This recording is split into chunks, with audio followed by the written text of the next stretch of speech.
بسم اللہ الرحمن الرحیم۔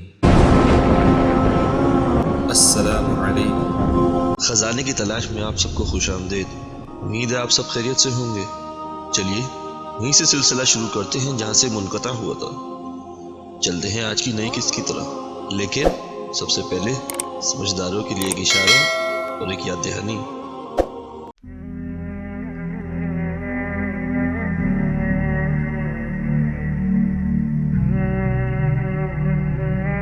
ناظرین، آج سے ہم باقاعدہ اپنی نئی سیریز کا آغاز کرتے ہوئے سب سے پہلے حضور اکرم صلی اللہ علیہ وآلہ وسلم کا نسب شریف بیان کریں گے۔ نبی کریم صلی اللہ علیہ وآلہ وسلم کا نسب مبارک تمام دنیا سے زیادہ شریف اور پاک ہے، اور یہ وہ بات ہے کہ تمام کفار مکہ اور آپ کے دشمن بھی اس سے انکار نہ کر سکے۔ ابو سفیان نے مسلمان ہونے سے پہلے شاہ روم کے سامنے اس کا اقرار کیا، حالانکہ وہ اس وقت چاہتے تھے کہ اگر کوئی گنجائش ملے تو آپ صلی اللہ علیہ وآلہ وسلم پر عیب لگائیں۔ قیصر روم نے جب ابو سفیان سے نبی کریم صلی اللہ علیہ وآلہ وسلم کے نسب کے متعلق یہ سوال کیا کہ ان کا نسب کیسا ہے، تو صحیح بخاری کے یہ الفاظ ہیں کہ ابو سفیان نے یہ جواب دیا کہ وہ ہم میں بڑے نسب والا ہے۔ صحیح بخاری کی روایت میں یہ الفاظ ہیں کہ قیصر روم نے ابو سفیان کا جواب سن کر یہ کہا کہ پیغمبر ہمیشہ شریف ہی خاندان سے ہوتے ہیں۔ آپ صلی اللہ علیہ وآلہ وسلم نے ارشاد فرمایا کہ میں با اعتبار حسب و نسب کے تم سب سے افضل اور بہتر ہوں۔ میرے آبا و اجداد میں حضرت آدم علیہ السلام سے لے کر اب تک کہیں زنا نہیں، سب نکاح ہے۔ دلائل ابو نعیم میں مرفوع روایت ہے کہ جبرائیل علیہ السلام فرماتے ہیں کہ میں دنیا کے مشرق سے مغرب میں پھرا، مگر بنی ہاشم سے افضل کوئی خاندان نہیں دیکھا۔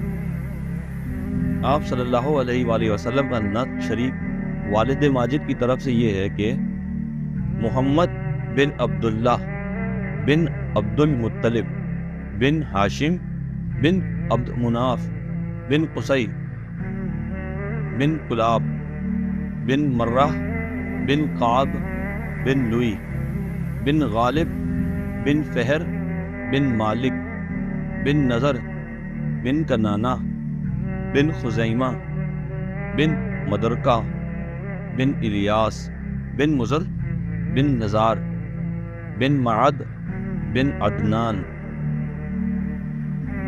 یہاں تک کہ سلسلہ نسب اجماع امت سے ثابت ہے، یعنی یہاں تک کہ سلسلہ مبارک پہ تمام مسلمانوں کا اتفاق ہے۔ عبداللہ بن عباس رضی اللہ تعالیٰ عنہ سے مروی ہے کہ نبی اکرم صلی اللہ علیہ وآلہ وسلم جب نسب شریف کو بیان فرماتے تھے تو عدنان سے تجاوز نہ فرماتے، عدنان تک پہنچ کر رک جاتے اور یہ فرماتے نسب والوں نے غلط کہا، یعنی ان کو سلسلہ نسب کی تحقیق نہیں، جو کچھ کہتے ہیں وہ بے تحقیق کہتے ہیں۔ عبداللہ بن مسعود رضی اللہ تعالیٰ عنہ سب سے پہلے سورہ ابراہیم کی آیت نمبر 9 کا ایک مختصر حصہ پڑھتے، جس کا ترجمہ کچھ اس طرح سے ہے کہ ان کا علم اللہ کے سوا کسی کو نہیں،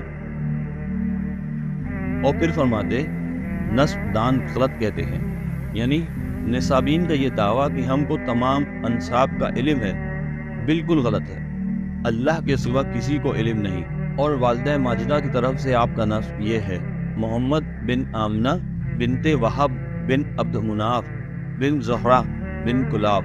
اس سے معلوم ہوا کہ کلاب بن مرہ میں آپ کے والدین کا نسب جمع ہو جاتا ہے۔ یہاں ایک بات اور قابل ذکر ہے کہ حضور کے سلسلہ نسب میں موجود ان تمام لوگوں کو اللہ تعالیٰ نے نہ صرف اس وقت کے معاشرے میں عزت و احترام اور اثر و رسوخ دیا، بلکہ ان سب کو ایسی ذہانت اور علم و حکمت دی کہ یہ تمام لوگ ہمیشہ معاشرے میں نمایاں اور ممتاز ہی رہے۔ ناظرین، فی الحال آج کے لیے بس اتنا ہی۔ اگر آج کی قسط آپ کو پسند آئی ہو تو لازمی لائک ضرور کیجیے گا، اور ہمارے ساتھ جڑے رہنے کے لیے اور حضور اکرم صلی اللہ علیہ وآلہ وسلم کی زندگی کے بارے میں مزید جاننے کے لیے چینل کو لازمی سبسکرائب بھی کیجیے اور اپنے پیاروں سے بھی لازمی شیئر کیجیے۔ انشاءاللہ تعالی ملتے ہیں اگلی قسط میں، جب تک اپنا بہت سارا خیال رکھیے گا۔ اللہ حافظ۔